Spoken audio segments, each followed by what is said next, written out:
Demokrat pertanyakan seleksi terbuka JPTP oleh Pemda Maluku Tengah. Fraksi Demokrat DPRD Maluku Tengah mempertanyakan motif Bupati Tuasikal Abua menggelar seleksi terbuka jabatan pimpinan tinggi Pratama yang dibuka secara resmi pada 15 Juli 2022. Seleksi JPTP tersebut dilakukan secara besar-besaran dan serentak dipertanyakan Sekretaris Fraksi Demokrat DPRD Maluku, Syafi'i Boeng.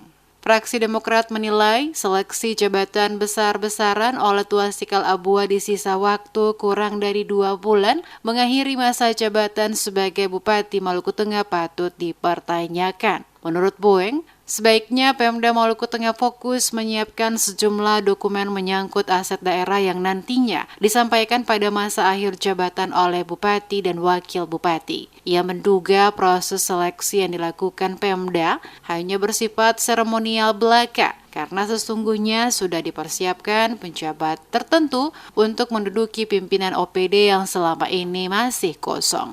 Kurang lebih 1 bulan lebih itu masa jabatan saudara Bupati Maluku Tengah itu berakhir. Nah, kok kenapa hari ini baru kita lihat ada namanya dengan seleksi-seleksi yang kemudian berhubungan dengan penempatan jabatan yang kemudian selama ini masih ada PLT. Saya berpikir yang paling lebih bijaknya itu kalau misalkan di waktu kurang dekat seperti ini, ya kembali kepada mungkin surat gubernur Maluku. Kemudian dalam poin 2 itu bahwa untuk mempersiapkan akhir masa jabatan Bupati, Wakil Bupati atau Wali Kota diminta untuk menginventarisir data barang milik daerah, menyiapkan buku memori jabatan periode 2017-2022 yang mengkoordinasikan pelantikan dan serah terima jabatan. Sebenarnya itu hal yang penting yang kemudian harus disiapkan.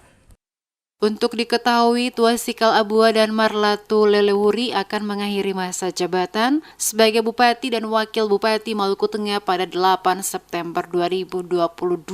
Sebelum mengakhiri masa jabatan Bupati dan Wakil Bupati, pemerintah Kabupaten Maluku Tengah melaksanakan tahapan seleksi terbuka jabatan pimpinan tinggi Pratama Eselon 2B di 18 organisasi perangkat daerah. Saat ini sebanyak 35 peserta penjabat mendaftar mengikuti seleksi untuk mengisi kekosongan jabatan dan dalam rangka meningkatkan kualitas kinerja dan profesionalisme pejabat pimpinan tinggi Pratama di lingkungan pemerintah Kabupaten Maluku Tengah.